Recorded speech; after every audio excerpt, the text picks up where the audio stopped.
Zimbabwe President Emmerson Mnangagwa quietly left the country aboard a private jet on Wednesday night ahead of a politically sensitive hearings into Constitutional Amendment number 3, fueling speculation in Harare over both his whereabouts and the rising tensions within the ruling establishment.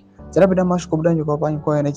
the cover of the night, the president sneaked out of Zimbabwe with court amid escalating political tensions.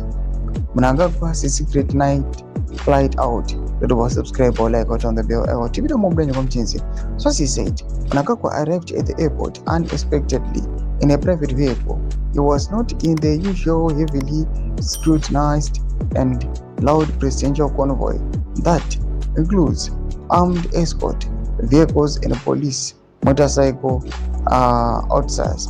Airport staff were ordered to clear sections of the terminal before he was ushered through a private lounge directly to a hangar where a private jet was waiting.